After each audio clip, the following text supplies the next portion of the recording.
Today is May 29, 2026, and it marks exactly 3 years of Tinubu in office as president of Nigeria. How would you rate him? How has he performed? We'd like to know your thoughts. Is there a need? Has he qualified to run for a second term? Okay, maybe the word is not qualified. Does he deserve a second term? Should he even be talking to Nigerians about a second term? Let us know how you rate his performance. Many of his supporters brandish some of his achievements. But the question is, how has those achievements affected Nigerians? The very first thing he came up, he said, fuel subsidy gone. He removed fuel subsidy, even though many of us still believe and know for a fact that there was no subsidy that was removed. He just simply increased the price of petrol and petrol products while covering the corruption in the NNPC to protect his friends and cronies. That's what we believe. But for the sake of argument, he removed fuel subsidy. How has that benefited Nigerians? Now I'm asking you. The price of petrol skyrocketed. Things became more expensive. And the excuse that Tinubu and the APC gave was that the monies that they will recover from doing that will be spent to provide infrastructure. Have we seen that infrastructure? Have we benefited from this subsidy removal? Let us know your thoughts. Also, the argument again is that Tinubu gives more revenue to the states, and he's asking that Nigerians should hold the state governors accountable, including the local government chairman. In your opinion, how has he performed in this area? Considering that the information just came out the other day where allegations of embezzling 800 billion naira was levied against Hope Uzodinma, the governor of Imo State. And that money was said to be a pool of fund where a certain portion of state governor allocations, right, were put to fund Tinubu's 2027 re-election bid. So, in the one hand, Tinubu is saying we have more money from increasing the price of petrol and we're giving more money to the state governors. But on the other hand, it turns out that from the allegations now, that the state governors are taking some portion of those state allocations to put in a pool of funds to fund the re-election bid of Tinubu. So he's telling us to focus on the governor. Meanwhile, the governors are taking a portion of those monies to fund his campaign. So, do you think this is okay? Has this brought any dividend of democracy to the people of Nigeria? They say that they have unified the FX window, and that is true. They have somehow unified the FX window. The only problem is that now things are more expensive for Nigerians because we are a consumption economy. Almost everything that we use in this country, they are imported. So, devaluing the naira to unify the FX window has done what? Made the price of goods and services to increase when you add it on top of the removal of fuel subsidy. So now things are more expensive. So would you rate that as a good thing or a bad thing? We're talking about the devaluation of the naira now. You're using the excuse of unifying the FX window. What is your thought on that? We're rating Tinubu's performance. You know, the argument for this unification of FX window and effective devaluation of the naira is that, There's a lot of corruption in there. There's arbitrage. Government was losing a lot of money to support and defend the naira because of the difference between the official rate and the black market rate. So here's a question. Was it possible for government to identify the people doing the arbitrage, which were politicians mainly, governors, ministers that collect public funds, loot them, siphon them, using them to buy dollars? Is it possible to have identified these people and brought them to justice, brought them to book, so that that arbitrage is not there? Or is it possible that the Tinubu and the APC could have unified the FX window downward? Is it possible that they could have done that such that, number one, they wouldn't have needed to devalue the naira, and then two, they wouldn't have needed to defend the naira, because there will be no difference between the black market and the official rate, even when you unify it down to, say, 500 naira to $1? Would that have been possible? All that needed to be done was to take away the corruption in the FX arbitrage sector, the corruption in the oil and gas sector. Then there would have been no need to remove the fuel subsidy and increase the prices of petrol product. There would have been no need to devalue the naira.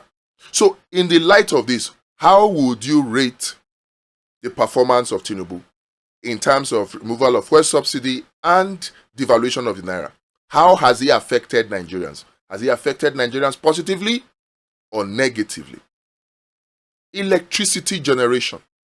On this one, Tinubu himself said, if he does not give us 24 hours electricity, that if he comes back to ask for votes, Nigerians should not vote for him. So the question now is, has he met his promise? Has he kept his promise of providing 24 hours electricity? In your area, do you have 24 hours electricity? These are the questions as we move on to the presidential elections in January of 2027. Has he kept his promise? Should Nigerians hold him accountable and say, you said it yourself, if you do not give us 24 hours electricity, we should not vote for you? So, will you vote for him? Are you satisfied with the performance of the Tinubu administration, the APC, in terms of power, in terms of electricity supply? Are you satisfied? Let's not forget that the former minister, the one that resigned to go and contest for governorship of Oyo State, that lost his bid, apologized that they have failed. So, if the minister is apologizing and conceding defeat, how would you then rate Tinubu? In his third year, after his third year, how did he perform? In terms of insecurity, how has Tinubu and the APC performed in the past 3 years? Have they lived up to expectation? Have they made Nigeria safer? Is Nigeria safer today? Remember, abductions, kidnappings, they are on the increase. In fact, there are reports that have it that in these past 3 years of Tinubu, more people have been killed, abducted, and kidnapped than there has been since 1999 to 2023, even including the Buhari years. So, would you say that Tinubu has done well in terms of security? Has he made Nigeria to be more secure? Many of the supporters of Tinubu argue that, Tinubu has spent more money in the security sector. Is this true? And if it is true, what is the result that we are seeing? Is it commensurate to the monies that are spent? Or is corruption eating up the whole money such that there's nothing on ground to show? Yewata is there, Plateau is there, Nasarawa is there, Borno is there, Katsina is there, Zamfara is there, Kwara is there, Oyo. In fact, the Oyo is the most recent one. After over 2 weeks of abducting school children, nothing has been done. They will say something is being done, but we have not seen any result. Even the body of the teacher that was beheaded has not been retrieved for the families to give him a proper burial. So much money has been spent. But one underlying problem, corruption. Is it that the people in the security sector in Nigeria have turned insecurity to a business, not caring that lives are lost and that the economy of the North is being devastated? What is the economy of the North? Agriculture. When people cannot go to farms safely, what happens? The economy is ravaged. So how would you rate the performance of Tinubu in terms of security? Let us know in the comments. We need this so that we can use it to pull a report together and give a proper assessment of Tinubu's performance after 3 years. Now they will tell you Tinubu did fantastic, he did the student loan. Yeah, brilliant idea.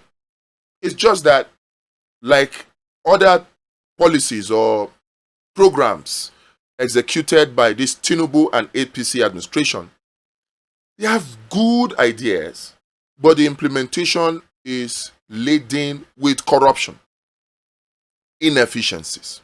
So you have a beautiful idea, student loan, but there's a problem. Before you implemented a student loan, which does not cover every student, you increased the school fees by over 300%. Meaning that while some students will benefit and some students are benefiting, no lie, but there are a lot of students that have not benefited and they can't pay because the school fees has increased 300, 500%. Coupled with the cost of living that has gone up because of devaluation of the naira and because of increase in the price of petrol products. So life is harder for them. So a good idea such as the student loan is now met with hardship on the part of Nigeria. So how would you rate him in this area?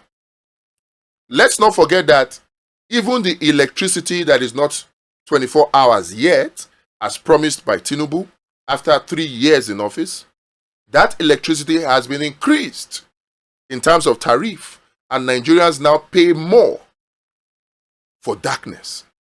So, putting all of this together, how will you rate the performance of Tinubu after 3 years?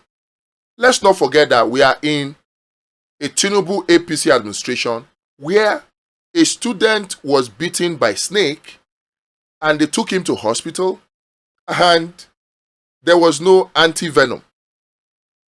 Despite so much money budgeted for healthcare, but in 2025, only 36 million out of the billions that was allocated was disbursed. Only 36 million. And that 36 million is lesser than what Peter Obi himself single-handedly contributed to healthcare across Nigeria. So the question is, where did those monies go? Why is Tinubu's policies laden or fraught with so much corruption that the people seem not to get the benefit of the policies? So how would you rate him in terms of health care? Let's not forget that even though hospitals, primary health care centers do not have ambulances, but somehow Tinubu is able to fund his campaign tools, city boys, city girls, ambassador, renewed hope ambassador, is able to fund them with good numbers of buses. Is this wickedness or is this just campaigning? How would you rate Tinubu's performance after 3 years? God forbid that we have a Tinubu to be president in 8 years. Maybe by that time, we'll be selling our hand to eat. Because right now, the cost of goods in the market, they are so expensive that many people now begin to tighten their stomach. Instead of eating 3 times daily, they barely manage on 1 time a day. And according to the World Bank report, yes, they have released a report now that says over 15 million Nigerians will suffer acute hunger acute hunger. This is in a regime or an administration of Tinubu and the APC that claim they have done so well. A Tinubu administration that they say is the administration of a master strategist.